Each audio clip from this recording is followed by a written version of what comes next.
રાધે રાધે, જય સિયારામ. આપણે ચૈતન્ય મહાપ્રભુનું ચરિત્ર ચાલે છે. ચૈતન્ય મહાપ્રભુના ચરિત્રમાં જોયું કે ચૈતન્ય મહાપ્રભુ દક્ષિણ ભારતમાં શ્રી રંગમ ક્ષેત્રમાં ભગવાન રંગનાથના સાનિધ્યમાં ચાતુર્માસ વ્યતીત કરે છે. રંગમ ક્ષેત્રમાં 4 મહિના માટે ચૈતન્ય મહાપ્રભુ રોકાય છે. અને જે ઘરે રોકાણા હતા એ ભાગ્યશાળી ભક્તનું નામ હતું વેંકટ ભટ્ટ. વેંકટ ભટ્ટના ઘરે મહાપ્રભુ 4 મહિના રોકાણા. તો એનો એક છોકરો હતો 10 વર્ષનો ગોપાલ ભટ્ટ.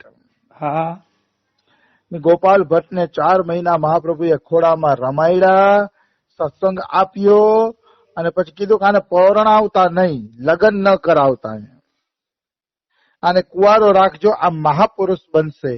અને મોટા થઈને ગોપાલ ભટ્ટ વૃંદાવન આવ્યા અને પછી તો 6 ગોસ્વામીમાં એનું નામ આવી ગયું, ગોપાલ ભટ્ટ ગોસ્વામી, જેને રાધા રમણનું શાલિગ્રામમાંથી પ્રાગટ્ય કર્યું. આ બધી વાતો આપણે જાણીએ છીએ. તો આપણે આગળ વધીએ કે ગોપાલ ભટ્ટ ગોસ્વામીના પિતા વેંકટ ભટ્ટ, જેના ઘરે મહાપ્રભુ 4 મહિના રોકાણા, એ વેંકટ ભટ્ટ છે ને લક્ષ્મી નારાયણના ઉપાસક હતા. અને આમ પણ દક્ષિણ ભારતની અંદર વિષ્ણુ ઉપાસના પ્રધાન છે. જે શેષનાગની સૈયા ઉપર જે ભગવાન વિષ્ણુ સુતા છે એ ઉપાસના દક્ષિણ ભારતમાં પ્રધાન છે.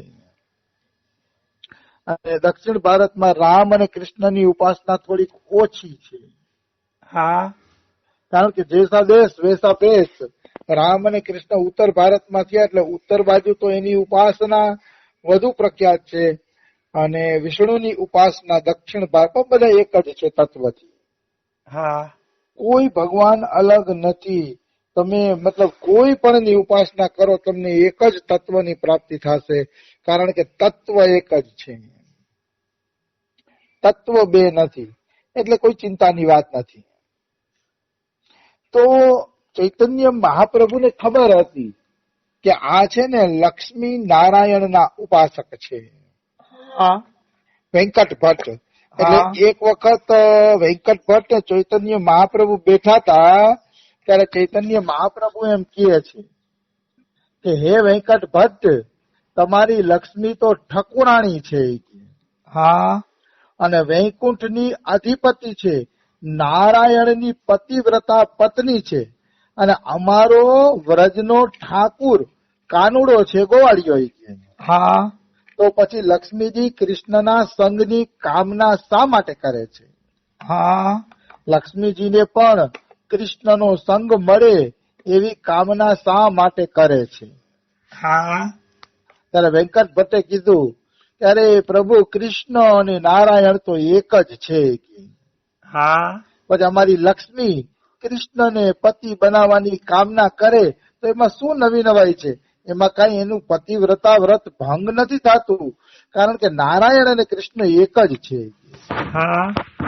એટલે લક્ષ્મી કૃષ્ણના સંગની ઈચ્છા કરે છે કે મારા નારાયણ જ કૃષ્ણ રૂપે પૃથ્વી ઉપર લીલા કરી રહ્યા છે.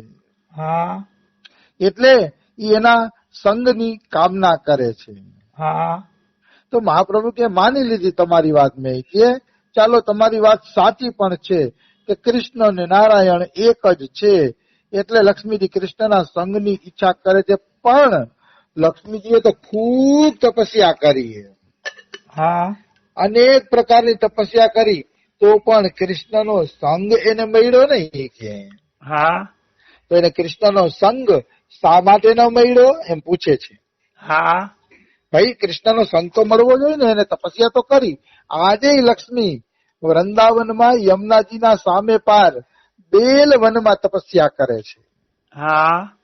આજે પણ એમ તો બેલ વનમાં તપસ્યા કરી અને કૃષ્ણની સંગની ઈચ્છા કરે છે કે ગોપીઓની જેમ મને પણ કૃષ્ણનો સંગ મળે, પણ હજી મળ્યો નથી. તો ચૈતન્ય મહાપ્રભુ ભટ્ટજીને એમ કહે છે કે તો બેલવનમાં લક્ષ્મી તપસ્યા કરે, કૃષ્ણનો સંગ મળ્યો નથી, શા માટે નથી મળ્યો?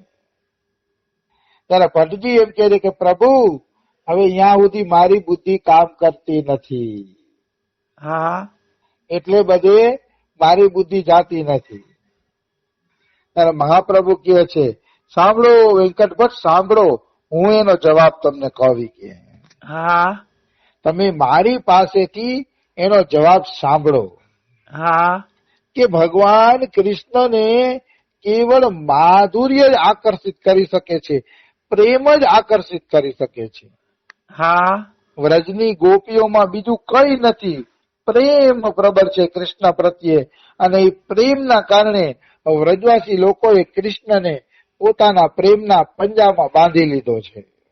હા લક્ષ્મીજી તપસ્યા દ્વારા કાનુડાને પ્રાપ્ત કરવા માંગે છે, એટલે તપસ્યા કરે છે, અને તપસ્યા દ્વારા વ્રજનો કાનુડો મળતો નથી.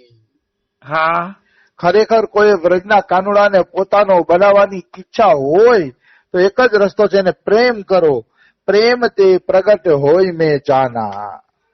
હા ભગવાન આ વ્રજનો કાનુડો કેવલ પ્રેમથી જ પ્રગટ થાય છે, એને વશમાં કરવાનો અન્ય કોઈ ઉપાય નથી, નિશ્ચિત અન્ય કોઈ ઉપાય નથી, એમાં કોઈ એટલે કોઈ શંકા નથી. પ્રેમ કેવલ કૃષ્ણને રામ હી કેવલ પ્રેમ પિયારા, જાની લેવજો જાન નિયારા. શાસ્ત્ર તુલસીદાસ પણ કહે છે કે ભગવાનને ખાલી પ્રેમ જ પ્યારો છે, પ્રેમ સામે બાકી બધી ગૌણ છે, નકામું છે. તો લક્ષ્મીજી તપસ્યાનું અહંકાર પણ છે, તપસ્યા કરે છે એક તો, અને બીજું લક્ષ્મી હોવાના કારણે, મોટા હોવાના કારણે ગોપીઓની જેમ ઝૂકી શક્યા નથી. ગોપીઓ તો બધા સામે ઝૂકી ગઈ હતી કે અમે તો પાપી તાપી છીએ, અમને હું કૃષ્ણનો પ્રેમ મળશે. અને ગોપીઓ તપસ્યા નહોતી કરતી, એટલે ઋષિમુનિથી પોતાની જાતને નીચી માનતી હતી, અને જે ઝૂકી જાય છે ને એ કૃષ્ણ પ્રેમને પ્રાપ્ત કરી શકે છે. વાહ રે વાહ. લક્ષ્મી ઝૂકતા નથી, લક્ષ્મી સમજે હું ગમે એમ તો લક્ષ્મી છું, નારાયણની પત્ની છું, એટલે તપસ્યા દ્વારા પ્રાપ્તિની કોશિશ કરે છે, તો કે એમ નહીં મળે, અહીંયા તો વ્રજમાં આરોટવું પડે, અને એ લક્ષ્મી વ્રજમાં આરોટી શક્યા નથી. હજી ચૈતન્ય મહાપ્રભુ આવું બોલે છે. જશોદાજી કાનુડા માટે માખણ બનાવતા તો નીચે રવૈયા નીચે બેસી જતા અને રવૈયો ફેરવીને માખણ બનાવતા. લક્ષ્મીએ આવી સેવા થોડી કરી જ કાનુડાની. હા લક્ષ્મી તો આદેશ દેવા વાળા દેવી છે, એની નીચે અનેક દાસીઓ છે, એ દાસીઓને આદેશ આપે છે ને દાસીઓ સેવા કરે છે. એવું છે લક્ષ્મીજીનું. તો કહેવાનો ભાવ છે કે લક્ષ્મીજી દાસી બનતા નથી, ઝૂકતા નથી, એટલે એને આ લાભ મળતો નથી. હા વ્રજ ભક્તિમાં ઝૂકવું પડે છે. અમારા રમેશ બાબા પણ એમ કહે કે અહીંયા કોઈ સિદ્ધ ન બનતા, કારણ કે અહીંયા કાનુડો સિદ્ધ બનીને ભગવાન બનીને નથી રહ્યો, ભક્તોના દાસ બનીને રહ્યો છે. તો સિદ્ધ બનવા જશો તો કાનુડો તમારી ટાંગ ભાંગી નાખશે, તમારો ટાંગો તોડી નાખશે.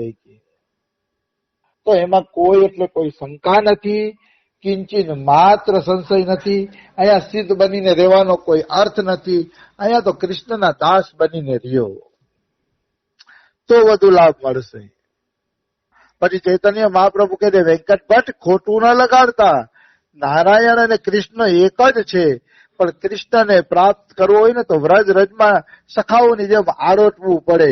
સખાઓ કૃષ્ણને રગદોડી નાખતા ને કૃષ્ણ સખાઓને રગદોડી નાખતો, ત્યારે ખેલનો આનંદ આવે.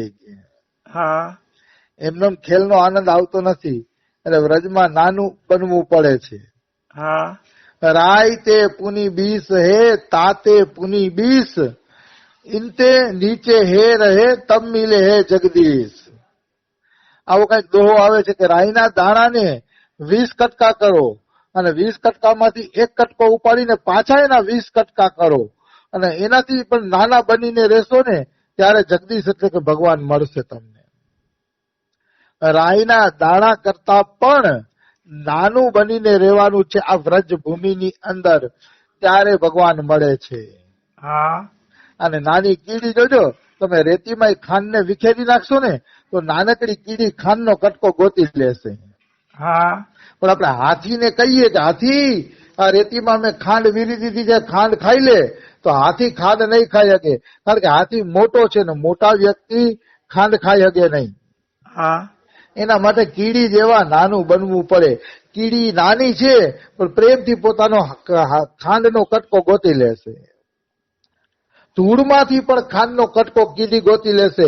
એમ આ જગત ધૂળ જેવું છે, આ જગત દુખાલય છે, આ જગતમાં ક્યાંય શાંતિ નથી, ચારેકોર છેતરપિંડી ને એવું છે. પણ એમાં જો તમે કીડી જેવા નાના બની જશો ને તો ખાંડનો કટકો ગોતી લેશો. મતલબ કે ભગવદ પ્રાપ્તિ કરી લેશો. અને હાથી જેવા ઊંચા બનવાની કોશિશ કરશો કે અમે મોટા ઊંચા બનવાની કોશિશ કરશો તો કાંઈ મળશે નહીં, તો કાંઈ તમને મળવાનું નથી. એ પાકી વાત છે, એમાં કોઈ એટલે કોઈ સંદેહ નથી. તો નાના બનો. વ્રજ ભૂમિ તો નાના બનવાની ભૂમિ છે, અહીં મોટાનું કામ નથી. હા अपने को हीन ज्ञान अयोग्यता बुद्धि इसी में ही प्रेम इसी में ही सर्व सिद्धि. આપણામાં આપણું અયોગ્ય જ્ઞાન હોવું જોઈએ, અયોગ્યતા બુદ્ધિ હોવી જોઈએ, તો એમાં જ પ્રેમ ને એમાં સર્વ સિદ્ધિ છે. હા આ સંસારમાં અયોગ્ય બનવા કોણ તૈયાર છે? કોઈ વ્યક્તિ પોતાની જાતને અયોગ્ય માનવા તૈયાર નથી. બિલકુલ. આવી વસ્તુ છે. એટલે જો વ્રજ ભક્તિ કરવી હોય, વ્રજના કાનુડાને પ્રાપ્ત કરવો હોય ને, તો ભૂલી જાવ કે એ ભગવાન છે, એ મારો પોતાનો છે, મારો સૌથી પ્રિયતમ છે, મારો સૌથી નિકટતમ ભગવાન છે, એમ માનું. હા અમારા બાબાના વાક્ય છે કે વ્રજના કાનુડાને સૌથી પ્રિયતમ અને સૌથી નિકટતમ માનવામાં આવશે ને તો એ બહુ ઝડપથી પ્રસન્ન થઈ જશે. ભગવાન નો માનો, ભગવાન માનો ને તો દૂરી વધી જાય છે, ગમતું નથી. એમાં કોઈ એટલે કોઈ શંકા નથી. એટલે બ્રજનો કાનુડો તો છેલ્લે છબીલો છે. તાહી અહીર કી છોહરિયા છછિયા બર છાછ તે નાચ નચાવે. અહીંયા તો આયરની છોકરીઓ એક છાસના દોણા માટે કાનુડાને નાચ નચાવે છે, નૃત્ય કરાવે છે. શું કામ નૃત્ય કરાવે છે? પ્રેમના કારણે. ગોપી એમ કે કાનુડા નાચીને દેખાડ તો તને છાસનું દોણું પીવડાવીશ. તો કઈ ઠાકર છાસના દોણાનો થોડો લોભ છે, એ તો એના ઘરે કેટલી છાછ હતી, એના ઘરે છાછના માખણના મટકા ભરેલા રહેતા, પણ ગોપીઓના પ્રેમના કારણે કાનુડો નાચતો. હા અને નાચીને કાનુડાએ દેખાડી દીધું કે મારા ભક્તો મને કઠપુતલીની જેમ નચાવશે.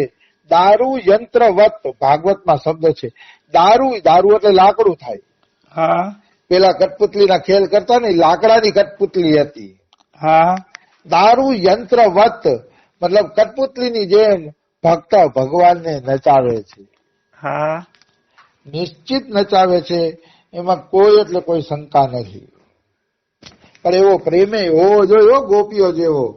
ગોપીઓ રોજ ઉઠીને કાનુડા માટે માખણ બનાવતી, વેચવાની પરવા ન કરતી, સાસુ સસરાની પરવા ન કરતી. એવો ભાવ રહેતો કે માખણ મારો કાનુડો આરોગે. કાનુડાને સર્વસ્વ અર્પણ કર્યું હતું ગોપીઓએ. તન મન ધન, મન વચન કર્મથી એને કાનુડાનું ભજન કર્યું હતું. એટલા માટે કાનુડો ગોપીઓની પાછળ પાછળ ફરતો. ભગવાન દયાળુ તો છે જ, પાછળ પાછળ ફરે છે, એમાં કોઈ શંકા નથી.